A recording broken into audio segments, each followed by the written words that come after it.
The asylum system in Ireland is dysfunctional. That's beyond doubt at this stage, but it's been reinforced by a front page story in today's Irish Examiner, which is based on information that I had received from the Minister for Justice. And it reveals that over the past 5 years, only one single order was signed to actually return an IPAS applicant to Britain.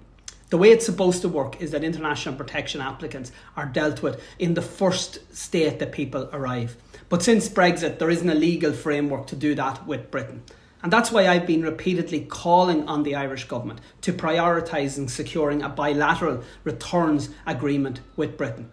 Remember, the government keep telling us that over 80% of international protection applicants that arrive in this state do so via the common travel area.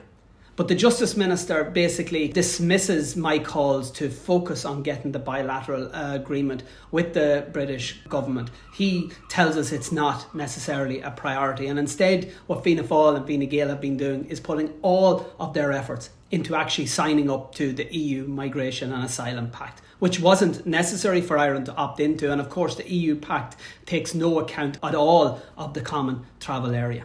So what we have is, on the one hand, government ministers are telling us that the vast majority of applicants for international protection are entering the state through the common travel area. They're coming from Britain onto the island of Ireland and into the Irish IPAS system. And then on the other hand, we see that there's no functional system to actually return international protection applicants who should correctly be processed in Britain. And this is absolutely madness, and it's one of the reasons why the IPAS system in this state has been so overstretched. And that serves no one, of course, except the small number of private operators who've been receiving huge sums of taxpayers' money to actually provide IPAS accommodation. It certainly doesn't serve local communities who've been left voiceless when their amenities such as hotels have been turned into IPAS centres. It doesn't serve people who are actually fleeing war or persecution, who are being left waiting in limbo for lengthy periods because the system is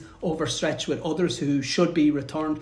And it doesn't serve taxpayers who have been funding billions of euro, which should have been invested in housing and public services, as the price for Fianna Fáil and Fine Gael incompetence. I'm going to keep pressing the government to secure that bilateral agreement with Britain as a key component to actually sorting out the IPAS system.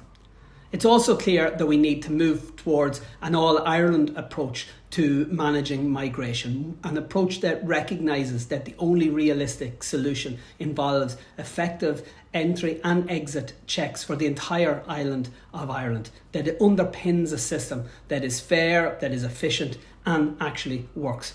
I'll keep you posted of our efforts, but we're going to keep at this.